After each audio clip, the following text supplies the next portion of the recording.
യബ്ന ആദം, ആദമിന്റെ സന്തതിയെ, ലം അൻസ റിസ്ഖ മൻ ലം യഅ്ബുദ്നി. ഇത് വല്ലാത്തൊരു വാക്കാണ്. എന്നെ അനുസരിക്കാത്തവർക്ക് ഭക്ഷണം കൊടുക്കാൻ ഞാൻ മറന്നിട്ടില്ലല്ലോ. അഫ അൻസ റിസ്ഖ മൻ അബദനി, എന്നെ അനുസരിച്ചവർക്ക് ഭക്ഷണം കൊടുക്കാൻ ഞാൻ മറക്കോ? എന്നെ അനുസരിക്കാത്തവർക്ക് ഞാനിത് കൊടുക്കുന്നുണ്ടല്ലോ. 5 നേരത്തെ ഭക്ഷണം, അതിലേറെയും ഞാൻ കൊടുത്തിട്ടുണ്ടല്ലോ, കൊടുക്കുന്നുണ്ടല്ലോ. അല്ലാഹു ഇല്ല എന്ന് പറയുന്ന നിരീശ്വരവാദിക്കും ബഹുദൈവങ്ങളെ വിശ്വസിക്കുന്നവർക്കും ഒരു പടച്ചോനില്ല എന്ന് പറയുന്നവർക്കുമൊക്കെ കുഫറും ശിർക്കും ചെയ്യുന്നവർക്കൊക്കെ ഞാനിത് കൊടുക്കുന്നുണ്ടല്ലോ, ഭക്ഷണം നൽകുന്നുവല്ലോ. പിന്നെ എന്നെ അനുസരിക്കുന്ന നിന്നെ ഞാൻ എങ്ങനെ മറക്കാനാണ്? യബ്ന ആദം, ആദമിന്റെ സന്തതിയെ, ലാ തസ്അൽനി റിസ്ഖ ഗദിൻ, നാളത്തെ ഭക്ഷണം ഇന്ന് വേണമെന്ന് നീ എന്നോട് ചോദിക്കരുത് കേട്ടോ. ഇന്നത്തേത് ഞാൻ ഏറ്റെടുത്തിട്ടുണ്ട്, നാളത്തേത് ഇന്ന് തന്നെ വേണമെന്ന് ചോദിക്കല്ല.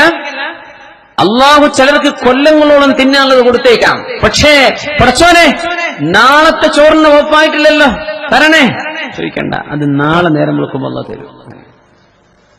എന്റെ കാരണം എന്നറിയോ? നാളത്തെ ഇബാദത്ത് ഇന്ന് തന്നെ വേണമെന്ന് ഞാൻ നിന്നോടും ചോദിച്ചിട്ടില്ലല്ലോ.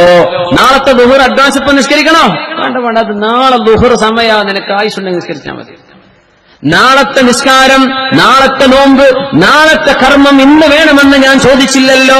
ഇന്നത്തെ റിസ്ക് ഞാൻ ഏറ്റെടുത്തിട്ടുണ്ട്. നാളത്തേത് ഞാൻ നിനക്ക് തന്നെന്ന് വരും, തന്നില്ല എന്ന് വരും. പക്ഷേ നാളത്തേത് നീ എന്നോട് ചോദിക്കണ്ട, ഇന്നത്തേത് ഞാൻ ഏറ്റെടുത്തിട്ടുണ്ട്.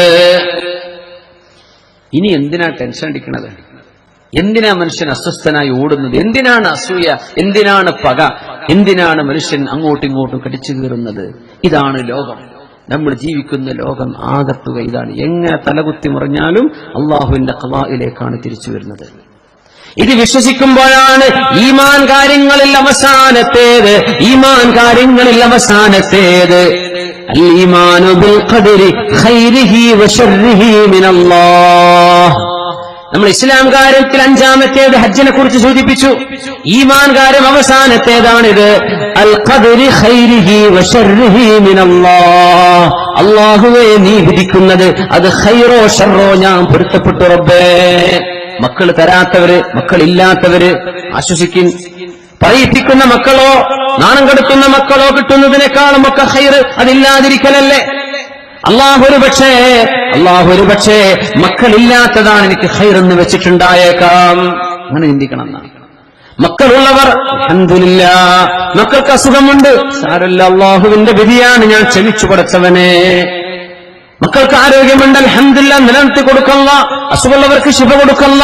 പക്ഷേ നീ തന്നതിലെല്ലാം ഞാൻ പൊരുത്തപ്പെട്ടു അല്ലാഹ്. എന്റെ ജീവിതം നിന്റെ പൊരുത്തമാണ്, ഞാൻ ജീവിക്കുന്നത് നിനക്ക് വേണ്ടിയാണ്. ഖലഖതുക ലിൽ ഇബാദത്തി ഫലാ തൽഹു, നീ കളിച്ചു ചിരിച്ചു നടന്ന് ജീവിതം തീർക്കല്ല. വഖസംതു ലക റിസ്ഖക ഫലാ തതഅബ്, നിന്റെ റിസ്ക് ഞാൻ ഏറ്റെടുത്തിട്ടുണ്ട്, നീ ടെൻഷൻ അടിക്കല്ല. ഇത് അല്ലാഹുവിന്റെ പരിശുദ്ധമായ ഹദീസിൽ, ഖുദ്സിയായ ഹദീസിൽ അഷ്റഫുൽ ഖൽഖ് റസൂലുള്ളാഹി സ്വല്ലല്ലാഹു അലൈഹി വസല്ലം ഇങ്ങനെ നമ്മളങ്ങ് ജീവിച്ചാൽ മനസ്സിന് ആശ്വാസം വരും, റൂഹിന് സമാധാനം വരും, ശരീരത്തിന് സമാധാനം വരും. എല്ലാറ്റിലും അല്ലാഹുവിനെ ഓർക്കുന്ന അവസ്ഥ, എല്ലാറ്റിലും. പിന്നെ എങ്ങനെ നമ്മൾ തിന്മ ചെയ്യുന്നത്? എങ്ങനെയാ പാപങ്ങളിലേക്ക് പോകുന്നത്? ഇങ്ങനത്തെ ഒരു റബ്ബിനെ എങ്ങനെയാണ് ധിക്കരിക്കുന്നത്? കഴിയില്ലല്ലോ. വമൻ അഅറദ അൻ ദിക്രി ഫഇന്ന ലഹു മഈശതൻ വൻകാ. ഈ അല്ലാഹുവിനെ മനസ്സിലാക്കാതെ ആരെങ്കിലും ജീവിക്കുകയാണെങ്കിൽ അവരുടെ ജീവിതം സങ്കുചിതമാണ്. മനസ്സിന് സമാധാനം ഉണ്ടാവില്ല. ദിക്ർ ചൊല്ലുന്നവന് സമാധാനമുണ്ട്, സുബ്ഹാനല്ലാഹ് പറയുന്നവൻ അതുണ്ട്. അല്ലാഹുവിനെ ഓർക്കുന്നവർക്ക് സമാധാനമുണ്ട്. അല്ലാഹുവിനെ ഓർക്കാതിരുന്നാൽ എന്ത് സംഭവിക്കുമെന്നാണ് ഈ ആയത്തിന്റെ സാരാംശം. അതുകൂടെ പറഞ്ഞ് നമുക്ക് ചർച്ച അവസാനിപ്പിക്കാം. വനഹ്ശുറുഹു യൗമൽ ഖിയാമത്തി അഅമാ. നാളെ പരലോകത്തേക്ക് വരുമ്പോൾ ഭൂമിയിൽ എങ്ങനെയാണ് ജീവിച്ചത് എന്ന് നാളെ കാണാൻ പറ്റും. പരലോകത്തേക്ക് വരുമ്പോ അവിടെ വരുന്നവരുടെ കോലം കണ്ടാൽ മനസ്സിലാവും ഭൂമിയിൽ ജീവിച്ചത് എങ്ങനെയാണ് എന്ന്. റബ്ബേ, അല്ലാഹു ആ നേരത്ത് നമ്മളോടൊക്കെ റഹ്മത്ത് ചെയ്യട്ടെ. അന്ന് വരുന്നവരുടെ വരവ് കണ്ടാൽ മനസ്സിലാകും ഇവൻ മുഅ്മിനാണോ അതോ ഫാസിഖാണോ മുദ്നിബാണോ, അവൻ കാഫിറാണോ മുനാഫിഖാണോ, ഇതൊക്കെ വരവ് മനസ്സിലാവുന്ന. ബോർഡൊക്കെ ആവശ്യമില്ല. നാളെ പരലോകത്ത് അങ്ങനെയാണ്. ചില ആളുകൾ അന്ന് കണ്ണ് കാണാതെയാണ് പരലോകത്തേക്ക് വരുന്നത്, കണ്ണ് കാണുന്നില്ല. ആലോചിക്കേ, ഖബറിന് എഴുന്നേറ്റിരിക്കുക, ഇവിടുന്ന് തന്നെ കണ്ണ് ചുമ്മിട്ട് വീട്ടിൽ പോകാൻ പറ്റുമോ? ഒന്ന് കണ്ണ് ചുമ്മി വീട്ടിൽ നടന്നു നോക്കി, ഇപ്പൊ മനസ്സിലാവും ഒരു അന്ധനായ ഒരു മനുഷ്യൻ അനുഭവിക്കുന്ന വിഷമം എത്രയാണെന്ന്.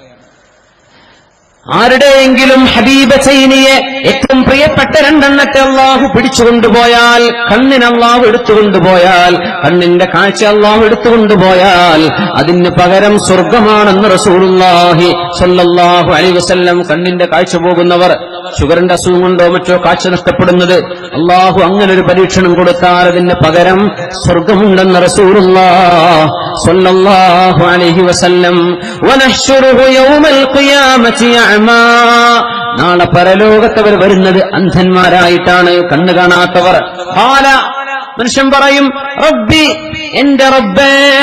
ആ വിളിയോ ദുനിയാവിൽ അല്ലാഹുവിനെ വിളിച്ചിട്ടില്ല, അല്ലാഹുവിനെ അവൻ അറിഞ്ഞിട്ടില്ല, നാളെ അവൻ അറിയും. റബ്ബി, പടച്ചവനെ, ലിമ ഹശർതനി അഅമാ വഖദ് കുൻതു ബസീറാ, എനിക്ക് കണ്ണിന്റെ കാഴ്ചയുണ്ടായിരുന്നല്ലോ, നീ എന്തേ എന്നെ അന്ധനായി പുനർജീവിപ്പിച്ചത്? നീ എന്തേ എന്നെ അന്ധനാക്കിയത്? എനിക്ക് കാഴ്ച ഉണ്ടായിരുന്നല്ലോ ഭൂമിയിൽ. ഖാല കദാലിക, അതങ്ങനെയാവാൻ കാരണം അസത്ക ആയാതുനാ ഫനസീതഹാ, എന്റെ ദൃഷ്ടാന്തങ്ങൾ നിന്നെ ഓതി കേൾപ്പിക്കപ്പെട്ടപ്പോൾ നീ അത് മറന്നുകളഞ്ഞില്ലേ? വകദാലിക യൗമ തുൻസാ, നീ എന്നെ മറന്നില്ലേ, അതുകൊണ്ട് നിന്നെ ഞാൻ മറന്നിരിക്കുകയാണ്, നീ മറക്കപ്പെടുകയാണ് ഇവിടെ. അല്ലാഹു കാത്തിരക്ഷിക്കട്ടെ. വകദാലിക നജ്സി മൻ അസ്റഫ്, ദുനിയാവിൽ വഴിപെട്ട് ജീവിച്ചവർക്ക് നാം കൊടുക്കുന്ന ശിക്ഷ അതാണ്. വലം യുഅ്മിൻ ബിആയാതി റബ്ബിഹി, അല്ലാഹുവിന്റെ ദൃഷ്ടാന്തങ്ങൾ വിശ്വസിക്കാതെ ജീവിച്ചവരെ ഇങ്ങനെയാണ് നാം കൊണ്ടുവരുന്നത് അന്ധന്മാരായിട്ട്. വലഅദാബുൽ ആഖിറതി അശദ്ദു വഅബ്ഖാ, ആഖിറത്തിന്റെ ശിക്ഷ ഏറ്റവും ഭയാനകവും എന്നെന്നും നിലനിൽക്കുന്ന ശിക്ഷയുമാണ്. അല്ലാഹുവേ, ഞങ്ങളെ കാത്തുരക്ഷിക്കണേ തമ്പുരാനേ.